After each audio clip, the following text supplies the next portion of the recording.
Hello everyone, welcome back to my YouTube channel V science academy. तो आज हम बात करने वाले हैं इंडिया के सबसे बड़े मेडिकल एंट्रेंस एग्जाम नीट के बारे में। अगर आप डॉक्टर बनने का सपना देख रहे हो, चाहे वो एमबीबीएस हो, बीडीएस हो या बीएएमएस हो, तो नीट आपका पहला स्टेप है। इस वीडियो में हम आपको नीट के एग्जाम के बारे में पूरी जानकारी देंगे, जहां पर हम आपको बताएंगे कि नीट क्या होता है। सबसे पहले तो आपको पता होना चाहिए नीट का फुल फॉर्म क्या होता है, देन उसकी एलिजिबिलिटी क्या है, सिलेबस क्या है, एग्जाम पैटर्न क्या है, देन रजिस्ट्रेशन प्रोसेस क्या है, और साथ ही साथ हम इसकी प्रिपरेशन की टिप्स भी आपसे शेयर करने वाले हैं। तो इस वीडियो को एंड तक जरूर देखिए ताकि कोई भी इंपॉर्टेंट बात मिस ना हो। तो सबसे पहले हम यहाँ पर डिस्कस करने वाले हैं जो नीट है। अगर आप नीट का एग्जाम दे रहे हो, नीट के स्टूडेंट हो, तो सबसे पहले तो आपको ये पता होना चाहिए कि नीट का फुल फॉर्म क्या होता है। तो नीट का फुल फॉर्म होता है national eligibility cum entrance test. और इसको कंडक्ट कौन कराता है? तो इसे कंडक्ट कराती है एनटीए, जिसका फुल फॉर्म है नेशनल टेस्टिंग एजेंसी। तो ये दो चीजें आपको पता चल गई है। अब हम बात करेंगे एग्जाम पैटर्न और उसका सिलेबस क्या होता है। तो जो एग्जाम मोड होता है वो ऑफलाइन होता है। टाइप ऑफ क्वेश्चन क्या होते हैं? एमसीक्यूज क्वेश्चन होते हैं। टाइमिंग होता है 3 आवर्स 20 मिनट का टाइम होता है। टोटल मार्क्स होता है 720, 720 मार्क्स होता है टोटल मार्क्स। और टोटल क्वेश्चन 200 क्वेश्चन होते हैं। आगे हम बात करेंगे कितने क्वेश्चन आते हैं, कितने अटेम्प्ट करने पड़ते हैं। तो यहाँ पर लैंग्वेज, कितने लैंग्वेज में ये एग्जाम कंडक्ट किया जाता है? तो 13 लैंग्वेज में ये एग्जाम होता है। हिंदी, इंग्लिश, तमिल, तेलुगु, ऐसे ही बहुत सारे लैंग्वेज में, मतलब कुल 13 लैंग्वेज में ये एग्जाम कंडक्ट कराया जाता है। तो चलिए अब बात करते हैं कि टोटल क्वेश्चन कितने होते हैं, अटेम्प्ट कितना करना रहता है, और फिजिक्स, केमिस्ट्री, बायोलॉजी में टोटल क्वेश्चन कितने होते हैं, अटेम्प्ट कितना करना होता है। ठीक है, करेक्ट आंसर के लिए क्या मार्किंग होती है, रॉन्ग आंसर के लिए क्या मार्किंग होती है। तो ये सारी चीजें डिस्कस कर लेते हैं ताकि आपको इसके बारे में आइडिया मिल जाए। तो यहाँ पर देखिए,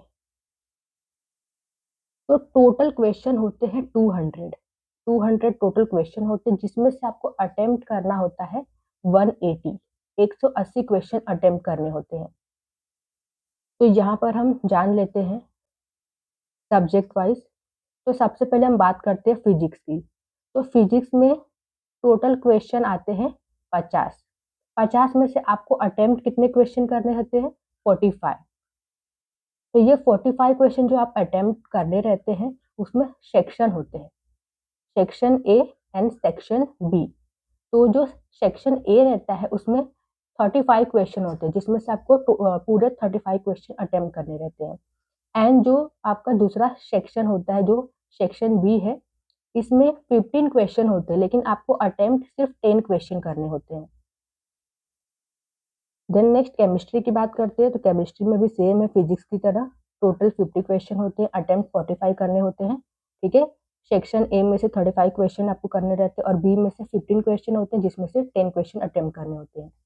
देन नेक्स्ट बात करेंगे बायोलॉजी की। तो बायोलॉजी में टोटल क्वेश्चन 100 होते हैं, 100 में से आपको 90 क्वेश्चन अटेम्प्ट करने रहते हैं। तो सेक्शन ए में 70 क्वेश्चन होते हैं, जो आपको टोटल 70 क्वेश्चन अटेम्प्ट करने रहते हैं। एंड बी में 30 क्वेश्चन होते हैं, जिसमें से आपको सिर्फ और सिर्फ 20 ही अटेम्प्ट करने होते हैं। तो यहाँ पर देखिए, टोटल क्वेश्चन होते हैं 200, जिसमें से आपको कुल मिला के 180 अटेम्प्ट करने होते हैं। और यहाँ पर मार्किंग भी जान लेते हैं। करेक्ट आंसर के लिए 4 मार्क्स मिलते हैं, एंड अगर रॉन्ग आंसर है तो उसका -1 हो जाता है। देन नेक्स्ट सिलेबस क्या है, क्या सिलेबस आपको स्टडी करना है। तो फिजिक्स, केमिस्ट्री एंड बायोलॉजी, ठीक है, इन तीनों के लिए एनसीईआरटी की जो बुक है, NCERT class 11th and 12th का जो एनसीईआरटी बुक है, वो आपको अच्छी तरीके से स्टडी करना है। देन नेक्स्ट एलिजिबिलिटी क्राइटेरिया क्या होता है। तो सबसे पहले हम एज लिमिट की बात करेंगे। तो मिनिमम एज होना चाहिए 17 year age of 31 December of exam year. 17 year से कब तक होने चाहिए? मतलब जिस साल आप एग्जाम दे रहे हो, जिस साल आप एग्जाम देने वाले हो, उस साल के 31 दिसंबर तक आपका एज 17 मतलब 17 साल होने चाहिए आपको। और अगर आप अपर एज लिमिट की बात करो, तो 17 से ऊपर आपकी एज कोई भी हो, आप ये एग्जाम दे सकते हो, कोई लिमिट नहीं है। देन नेक्स्ट क्वालिफिकेशन, तो class 12th with physics, chemistry, biology या बायोटेक्नोलॉजी, दोनों में से कोई एक सब्जेक्ट होना चाहिए, एंड इंग्लिश। ठीक है, तो क्लास 12th आप पास होने चाहिए कौन कौन से सब्जेक्ट से, फिजिक्स, केमिस्ट्री, बायोलॉजी या फिर बायोटेक्नोलॉजी एंड इंग्लिश। ये होना ही चाहिए सब्जेक्ट जिसमें आप पास होने चाहिए। और पासिंग मार्क्स कितने होने चाहिए ये भी देख लीजिए। मिनिमम मार्क्स कितने होने चाहिए, तो 50% होना चाहिए जनरल के लिए, एंड 40% फॉर एससी, एसटी और ओबीसी। देन नेक्स्ट अब हम बात करेंगे रजिस्ट्रेशन प्रोसेस, मतलब कैसे आप फॉर्म फिल कर सकते हो, कैसे रजिस्टर कर सकते हो। तो सबसे पहले आपको वेबसाइट पर चले जाना है nta.neet.nic.in पर। स्टेप क्या होते हैं फॉर्म भरने का, तो सबसे पहले आपको वेबसाइट पर चले जाना है, देन रजिस्ट्रेशन फॉर्म फिल करना है। आपको जो भी डॉक्यूमेंट होंगे वो अपलोड करने हैं, फोटो अपलोड करना है, साइन करना है वगैरह, जो भी पूछा रहेगा वो भर देना है। देन एप्लीकेशन फीस होता है वो भी आपको पे करना पड़ेगा। देन सबमिट करना है फॉर्म को और उसका एक प्रिंट आउट निकाल के रख लेना है। एडमिट कार्ड एग्जाम से 15 से 20 दिन पहले आ जाता है और एग्जाम मई मंथ में होता है। देन नेक्स्ट अब हम बात करने वाले हैं एडमिशन एंड काउंसलिंग के बारे में। तो रिजल्ट के बाद एडमिशन होता है नीट काउंसलिंग के थ्रू।